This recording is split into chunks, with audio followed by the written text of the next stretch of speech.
She was dragged through the snow, the heavy iron gates of the Wolf King's castle closing behind her. She expected to be torn apart by the monster who ruled the north. Instead, the towering Alpha dropped to his knees, inhaled her scent, and whispered a single word, "Mine." The winter wind did not merely blow, it howled like a starved beast against the wooden frame of the prison carriage. Vivian Lancaster sat huddled in the corner, her knees pulled tightly to her chest, shivering beneath a threadbare woolen blanket that smelled of damp earth and horses. Her breath plumed in the freezing air, each exhale a ghostly reminder of the life she was rapidly leaving behind. Outside the iron-barred window, the lush, rolling green hills of the southern kingdom of Oakhaven had long since vanished. In their place rose the jagged, unforgiving spires of the Valerius Mountains, the realm of the Lycans, the domain of the Alpha King. Vivienne's wrists were chafed raw from the heavy iron shackles binding her. The metal was bitterly cold, biting into her skin, but the physical pain was a distant ache compared to the agonizing sting of betrayal that gnawed at her heart. She was not supposed to be here. By the laws of the Treaty of Blood and Frost, forged a century ago to keep the northern werewolves from slaughtering the southern humans, a noble bride was to be sent to the Alpha King as a tribute every 10 years. This year, the tribute was supposed to be Genevieve, the pampered, cruel daughter of Vivienne's uncle, Lord Reginald Lancaster. But Reginald was a man who valued his own bloodline above honor. When Vivienne's father, the Honorable Lord Richard, died under highly suspicious circumstances a year prior, Reginald had seized control of the Lancaster estate.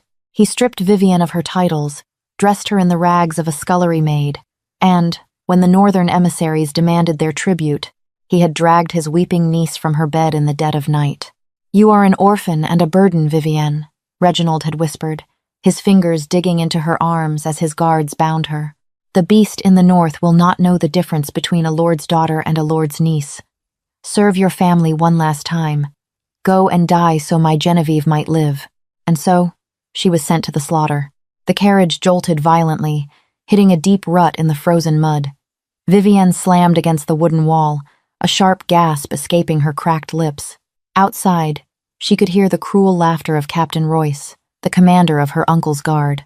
He and his men had been tasked with delivering her to the border. They had spent the last 2 weeks mocking her, loudly discussing the gruesome rumors of what the Alpha King, Alistair Montgomery, did to his human brides. "They say he doesn't even wait for the wedding night." Captain Royce's voice drifted through the howling wind, laced with sadistic amusement. "They say the beast shifts into his monstrous form the moment he smells human blood. The last tribute, what was her name? The Duke's daughter. They say they found pieces of her silk gown scattered across the snow the very next morning." Another guard laughed. "At least this one is skinny, might get stuck in the monster's teeth. Think the king will mind that Lord Reginald sent him the runt of the litter?" Vivienne squeezed her eyes shut, fighting back the hot tears that threatened to freeze on her cheeks. She would not cry. She had shed all her tears in the dungeons of her own home. If she was going to die in the ice, she would do it with the quiet dignity that her father had instilled in her. The carriage ground to a sudden, agonizing halt. The horses whinnied in terror, their hooves striking the frozen earth as if desperate to flee. Vivienne's heart hammered a frantic rhythm against her ribs. She pulled herself up to the small barred window and peered out into the encroaching twilight. Before them loomed Ironhold Castle. It was a fortress carved directly into the black stone of the mountain, a colossal, terrifying monument to the raw power of the predators who built it. Its towers pierced the heavy, snow-laden clouds, and massive gargoyles, no statues of snarling wolves, flanked the titanic iron gates. There was no moat, only a sheer drop into a pitch-black abyss on either side of the narrow stone bridge that led to the entrance. "Get out!" Captain Royce barked, unlocking the carriage door and hauling Vivienne out into the blistering cold by her hair. She stumbled, falling hard onto the snow-covered bridge. The ice cut into her palms, but she bit her lip, refusing to give Royce the satisfaction of a scream. He dragged her to her feet, shoving her roughly toward the towering iron gates. The southern guards were trembling, their hands white-knuckled on the hilts of their swords. They were terrified. They were in the heart of monster territory, and they knew that if the wolves decided the treaty was no longer to their liking, not a single human would leave this mountain alive. "Open the gates!" Royce shouted, his voice cracking with fear. "We bring the tribute of Oakhaven, as demanded by the treaty." For a long, agonizing moment, nothing happened. The wind screamed through the stone archways, and then a deep, mechanical groan echoed through the valley. The massive iron gates began to swing inward, revealing a courtyard swallowed by shadows. Out of the darkness, figures began to emerge. They were impossibly large, men and women standing over 6 feet tall, draped in heavy furs and leather armor. Their eyes caught the dim light, glowing with an unnatural, predatory luminescence, amber, gold, and piercing ice blue. A low, collective growl vibrated through the air, a sound so deep it rattled the marrow in Vivian's bones. "Leave her," a voice echoed from the courtyard. It was a woman's voice, harsh and commanding. A tall, scarred female warrior stepped forward, her golden eyes fixed on Captain Royce with undisguised contempt. "And ride back to your cowardly king before we decide your horses look like a good meal." Royce didn't need to be told twice. He shoved Vivian forward one last time, turned on his heel. She sprinted back to his men. The carriage was turned around so fast it nearly tipped over, the Southern guards whipping their horses in a desperate frenzy to escape the mountain. Vivian was left entirely alone, shivering in her ragged dress, surrounded by a ring of predators. She stood at the edge of the shadow, the gates slowly groaning shut behind her, sealing her inside the Wolf King's domain. She lifted her chin, wrapping her arms around her freezing shoulders. She was ready for death. The interior of Ironhold Castle was a stark contrast to the elegant, tapestried halls of the South. Here, the architecture was brutalist and imposing, constructed from dark stone and heavy timber. Massive hearths roared with blazing fires, casting long, flickering shadows against the walls, which were adorned with the mounted skulls of massive, unrecognizable beasts and the torn banners of defeated enemies. Vivian was marched through the corridors by the scarred female warrior, whose name she had not yet been given. The halls were lined with the members of the king's pack. They did not speak. They only watched her, their nostrils flaring as they caught her scent. She could feel their predatory gazes crawling over her skin. She knew what they saw, a frail, fragile human. Prey. She was led to the great hall, a cavernous room supported by colossal pillars of black stone. At the far end of the room, upon a dais of dark iron, sat the Alpha King's throne. The hall was packed with hundreds of werewolves, all murmuring in low, rumbling tones. When Vivian entered, the murmuring ceased instantly. A suffocating silence fell over the room. The female warrior pushed Vivian forward, forcing her to stand alone in the center of the vast, cold floor. "The tribute from the south, my king," the warrior announced, bowing her head deeply. Vivian forced herself to look up, her eyes tracing the steps of the dais until they landed on the man sitting upon the throne. Alistair Montgomery, the Wolf King of the North. The rumors had painted him as a deformed monster, a beast that walked on 2 legs, covered in coarse fur and dripping with blood. But the man looking down at her was terrifyingly, devastatingly human, at least in form. He was massive, his broad shoulders and thick chest straining against the dark, fine leather of his tunic. A heavy fur cloak was draped over one shoulder. His face was ruggedly handsome, with sharp, aristocratic cheekbones and a strong jaw, but a brutal, jagged scar ran from his left temple down to his collarbone, a testament to a life lived in violence. His hair was as dark as a raven's wing, falling loosely around his face, but it was his eyes that stole the breath from Vivian's lungs. They were not human. They were the color of molten gold, burning with an intense, ancient fire that seemed to pierce right through her flesh and look directly at her soul. Alistair leaned forward, resting his elbows on his knees. He looked bored, agitated. He hated the treaty. He despised the humans of the South for their deceit and their weakness. Every 10 years they sent him a trembling, weeping noblewoman, expecting him to marry her to secure their borders. He never killed them. That was a myth the humans invented to terrify their own children, but he never touched them either. He usually locked them in a comfortable tower, ignoring them until they grew old and died, preserving the peace while keeping his bloodline pure. He looked at the frail, shivering girl in the center of his hall. She was dressed in literal rags. Her dark hair was tangled, her face smeared with dirt, her lips blue from the cold. Alistair sneered, his deep voice vibrating through the hall like distant thunder. "Lord Reginald insults me. He sends me a beggar instead of his daughter? Does he think the wolves of the North are blind to the filth he sweeps from his streets?" The pack erupted into angry snarls. The sound was deafening. Vivienne's knees buckled, and she fell to the cold stone floor, the heavy iron shackles on her wrists clanking loudly. She closed her eyes, waiting for the massive wolves to descend upon her and tear her to pieces.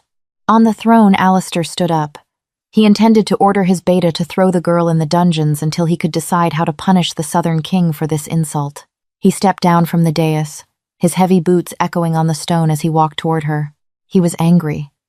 His beast was restless, clawing at the inside of his chest. He stopped a few feet away from the trembling human girl, looking down at her bowed head in disgust. And then, the heavy, metallic scent of the freezing wind shifted, carrying something else to him. Alistair froze.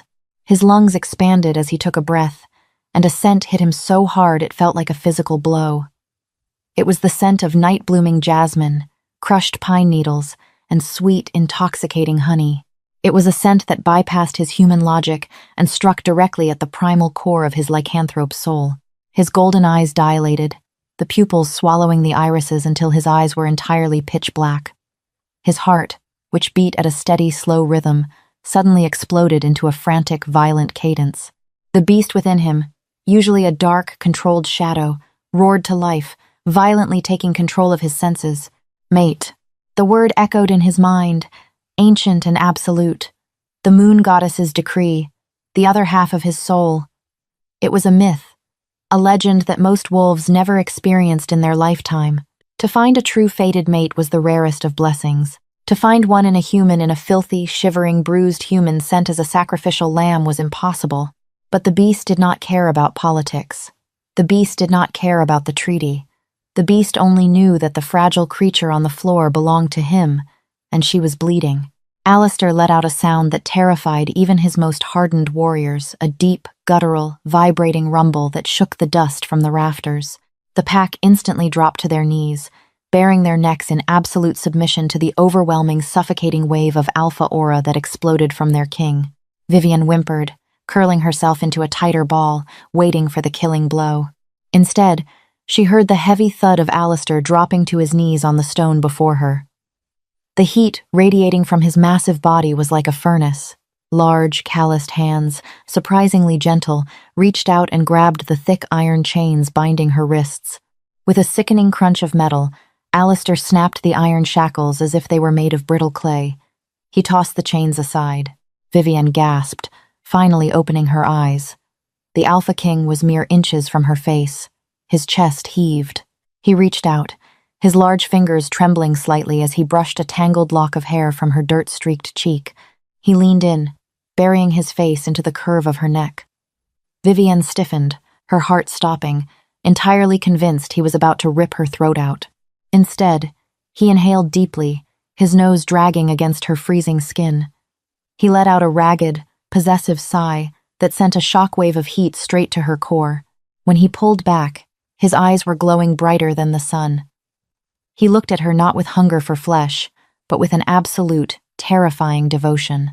"Mine," Alistair whispered, his voice rough and thick with emotion. He didn't wait for her to process the word. Before Vivienne could even breathe, Alistair scooped her up into his massive arms, cradling her against his chest as easily as if she weighed nothing at all. He stood, turning his terrifying gaze upon his stunned pack. "If anyone in this castle so much as looks at her with disrespect," Alistair roared, his voice echoing with absolute authority, "I will tear their spine from their body. She is your queen. She is my mate." The shock in the hall was palpable, a heavy silence that was quickly broken by the unified, echoing howl of the pack acknowledging their new Luna. But Vivienne didn't hear it.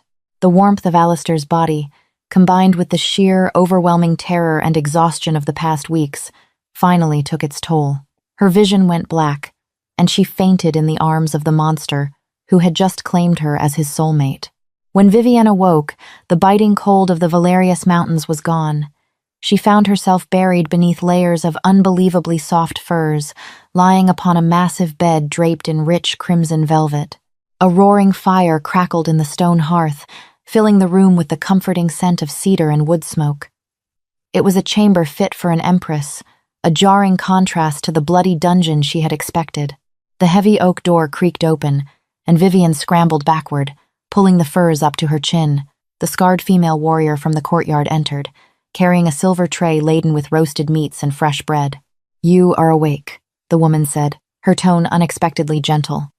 "I am Mathilda, the king's beta. By his order, I am your personal guard." "Where am I?" Vivienne rasped, eyeing the food suspiciously. "Is this a trick?" Mathilda let out a short, barking laugh. "If the Alpha King wanted you dead, little bird, he would not have snapped iron chains to hold you. He claimed you as his mate. To him, you are the most precious thing in this world. Your uncle thought he was sending you to the slaughter. Instead, he handed the most powerful man in the north his greatest treasure." Before Vivienne could process the concept of being a werewolf's fated mate, the door swung open again. Alistair Montgomery filled the doorway. Without his heavy furs, dressed only in a dark linen shirt that clung to his heavily muscled chest, he was even more intimidating. Yet, the moment his golden eyes locked onto Vivienne, the tension in his broad shoulders melted away. "Leave us, Mathilda," Alistair commanded softly. The beta bowed and slipped out. Alistair took a slow, deliberate step into the room, approaching the bed as if approaching a skittish deer. Vivienne pressed herself harder into the headboard, her knuckles white. The sheer power radiating from him was suffocating. "You are frightened," Alistair said, his voice a deep, gravelly rumble. "You have been told your whole life that I am a mindless monster." "Aren't you?" Vivienne whispered, clinging to her Lancaster defiance even as her heart raced. A sad smile touched Alistair's lips. "I am a killer. I am a warlord. But I am not your executioner." Slowly, the terrifying Alpha King sank to his knees beside the bed, bowing his head in a gesture of absolute submission. "I am yours. My life, my crown, my pack, they belong to you." Over the next week, Alistair stayed true to his word. Vivienne was not treated as a prisoner, but revered as a deity. She was dressed in fine silks and winter furs. When she walked the halls with Mathilda, the massive werewolves bowed in absolute submission to their new Luna. Alistair visited her every evening, keeping a respectful distance.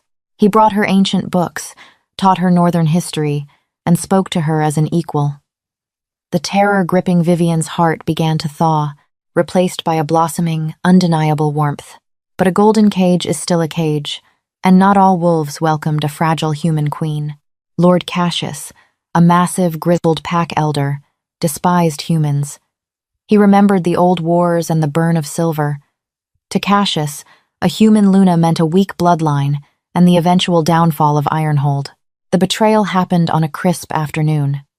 Vivienne was admiring pale blue blooms in the castle's glass winter conservatory, accompanied by Mathilda. Without warning, a heavy crash shattered the peace. 3 massive, fully shifted werewolves burst through the conservatory doors, fangs bared and saliva dripping from their maws. Cassius, the leader, let out a blood-curdling howl and lunged for Vivienne. "Run!" Mathilda screamed. She shifted midair, her human skin ripping away to reveal a massive gray wolf. She collided with Cassius, the 2 beasts crashing into a table of orchids in a violent tangle of snapping jaws. Vivienne stumbled backward, dropping her book. The other 2 rogue wolves circled the room, easily bypassing Mathilda's brawl. Their glowing yellow eyes locked onto Vivienne as they stalked toward her, low to the ground. She backed up until her spine hit the freezing glass wall. There was nowhere left to run. The wolves lunged. Suddenly, the entire glass roof of the conservatory shattered inward. A massive shadow dropped from the sky, landing with the force of a meteor between Vivienne and the rogues. Shards of glass rained down like diamonds. It was Alistair, but he was not human. He had shifted into a lichen form so colossal and terrifying that the rogues instantly halted, whining in fear. Standing 8 feet tall, covered in pitch-black fur with claws like steel scythes, Alistair let out a deafening roar. His golden eyes were entirely devoid of mercy. In a blur of monstrous speed, Alistair slaughtered them. He seized the first wolf by the throat, crushing its windpipe with a sickening snap. As the second tried to flee, Alistair caught its hind leg, dragging it back and clamping his massive jaws down on its spine. In less than a minute, the pristine white marble was painted red. Alistair, still in his blood-soaked beast form, turned slowly toward Vivienne. He was breathing heavily, gore dripping from his muzzle. He took a step toward her. Vivienne was trembling violently on the floor. But as the beast loomed over her, the murderous fire in his eyes faded into agonizing panic. He dropped to his massive knees, carefully hiding his blood-soaked claws behind his back. He let out a soft, heartbreaking whimper, a plea for forgiveness for frightening her. Vivienne looked at the carnage, then up at the terrifying monster kneeling before her like a chastened puppy. He had torn through solid glass to protect her. Slowly, her hand trembling, she reached out and pressed her palm against the beast's fur-covered cheek. Alistair leaned into her touch, a deep purr rumbling in his massive chest.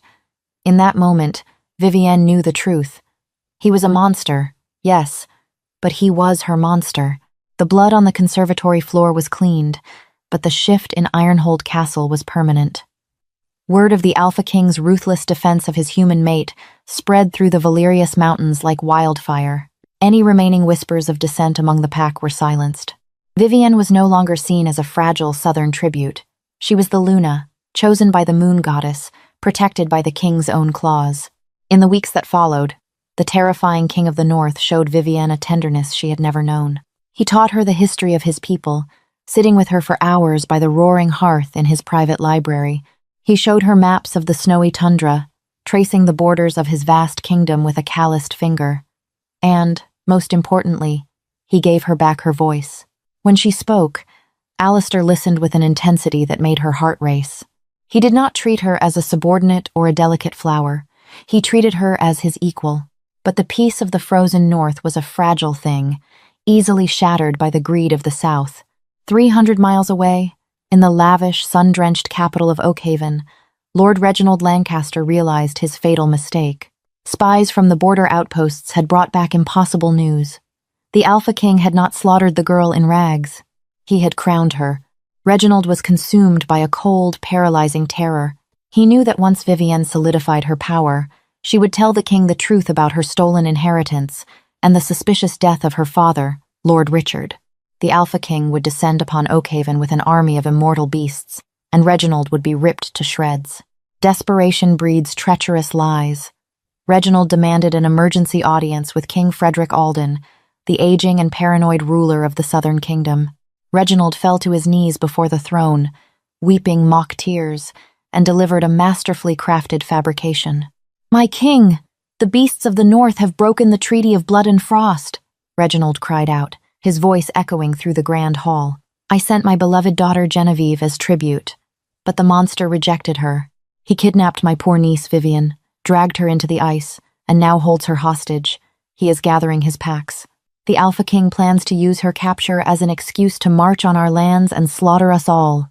King Frederick, terrified of the lycanthropes and easily manipulated by his closest advisors, bought the lie entirely. He authorized the deployment of the Silver Vanguard, an elite legion of 5,000 men, armed with silver-forged weapons, commanded by the decorated veteran, General Cedric Hawthorne. Reginald, insisting on rescuing his beloved niece himself, rode beside the general. The warning bells of Ironhold Castle rang on a bitter, freezing morning.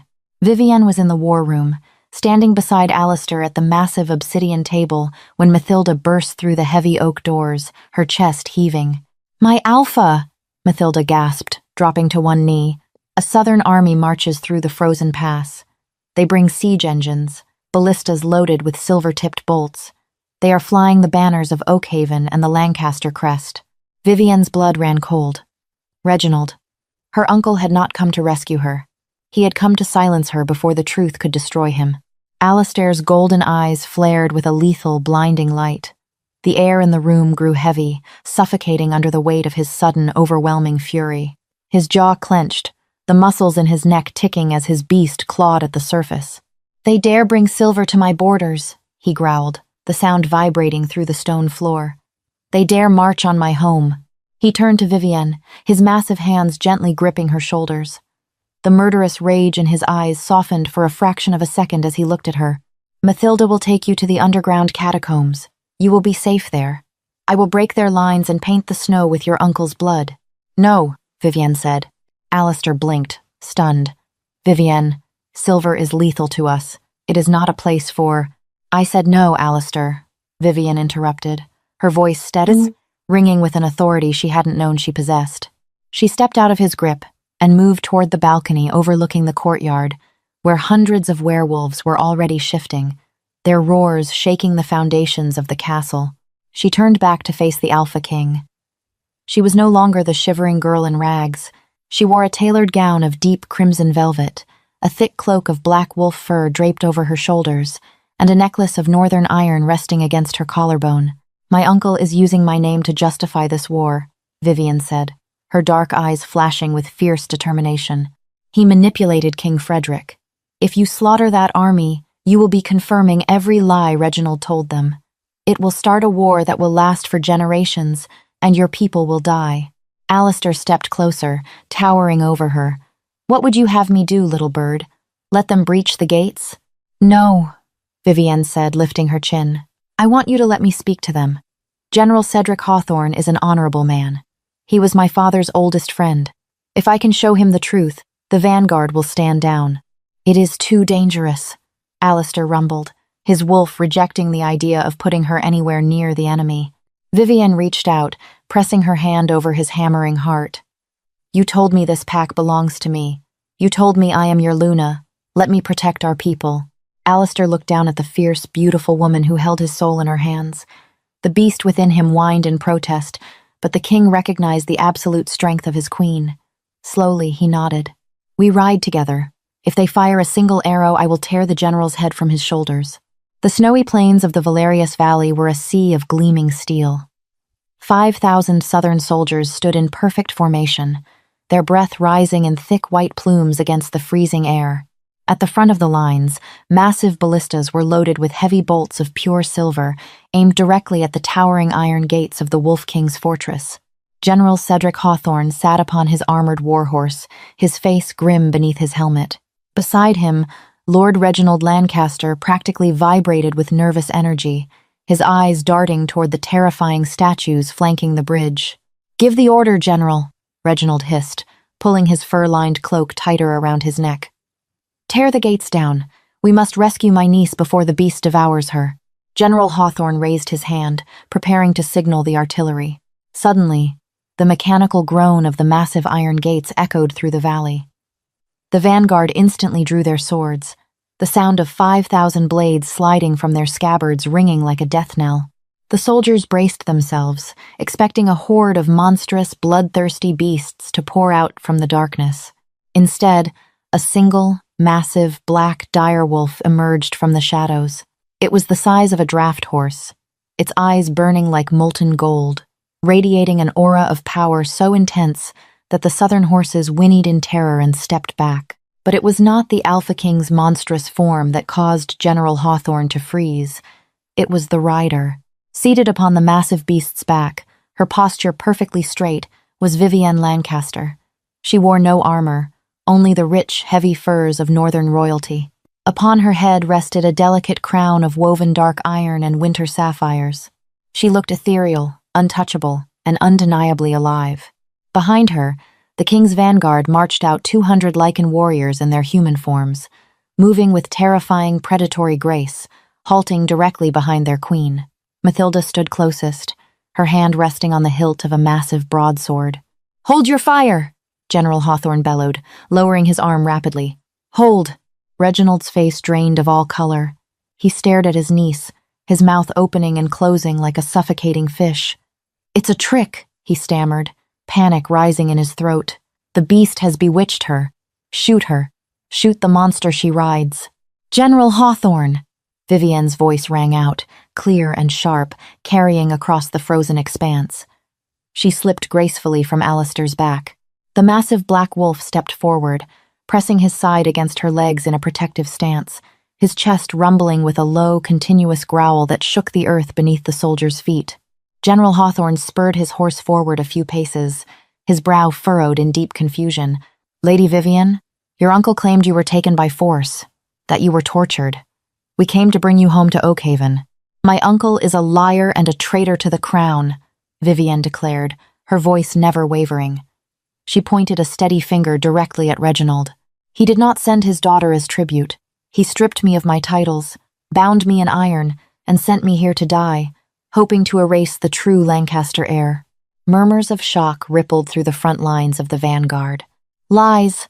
Reginald shrieked, his voice cracking. He drew his sword, turning to Hawthorne. "She is corrupted! Kill her!" She speaks the truth, Cedric, Vivian said, using the general's first name, her gaze softening slightly as she looked at the old veteran. Look at me. Do I look like a prisoner? I am the Luna of Ironhold. I am the Alpha King's mate. And I have one more truth to share, one that Reginald hoped to bury in the snow. The entire valley fell dead silent. Even the wind seemed to hold its breath.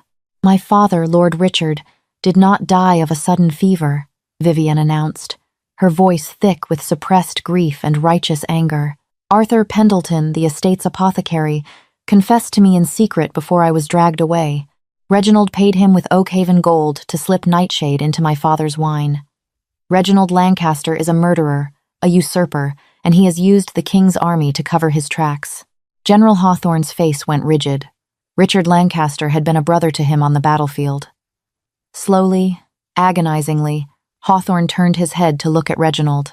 Reginald was trembling violently, his sword shaking in his grip. General, you cannot believe the words of a whore who mates with dogs. I command you to— He never finished the sentence. With a lightning-fast motion, General Hawthorne drew his heavy steel broadsword and struck the flat of the blade against the side of Reginald's head. The treacherous lord collapsed off his horse, tumbling into the snow, unconscious. Hawthorne sheathed his sword and dismounted. He walked forward, completely ignoring the massive, snarling black wolf that bared its fangs at his approach. He stopped 10 paces from Vivienne and slowly, deliberately, dropped to one knee, bowing his head. My lady, Hawthorne said, his voice thick with emotion. Your father was the greatest man I ever knew. I failed to protect him. I will not fail his daughter. The vanguard stands down. We will drag this traitor back to Oakhaven in chains, and King Frederick will hear the truth. Vivian exhaled a long, shaky breath, the tension leaving her shoulders. Thank you, General. Tell King Frederick the North desires peace, but tell him also, the North does not forgive. Hawthorne nodded, rising to his feet. He signaled his men, and the massive Southern army began to slowly turn around, leaving the frozen pass without a single drop of blood being spilled. Vivian stood in the snow, watching them leave. She felt a sudden massive wave of heat envelope her from behind. Alistair had shifted back to his human form. He wrapped his thick, heavily muscled arms around her waist, pulling her flush against his chest, burying his face in her dark hair. You are terrifying, little bird, Alistair murmured, his deep voice vibrating against her spine. Vivian leaned back into his embrace, placing her hands over his. She looked out at the jagged, beautiful spires of the Valerius Mountains, no longer a prison, but a kingdom. Her kingdom. I had a good teacher, she whispered. Alistair turned her gently in his arms, his golden eyes filled with an endless, burning devotion. He cupped her face, leaning down to press his lips against hers in a slow, searing kiss that sealed their bond for eternity. She had been sent to the ice to die. Instead, she found a love that could melt the winter, and a king who would burn the world to keep her safe. Did Vivienne's incredible journey from a betrayed outcast to the powerful Queen of the North leave you breathless? Her story proves that sometimes the greatest monsters are the ones disguised as family, and true love can be found in the most unexpected places. If you loved this dramatic tale of betrayal, romance, and ultimate revenge, hit that like button. Don't forget to share this story with your fellow romance lovers, and subscribe to our channel for more epic, pulse-pounding fantasy dramas every week.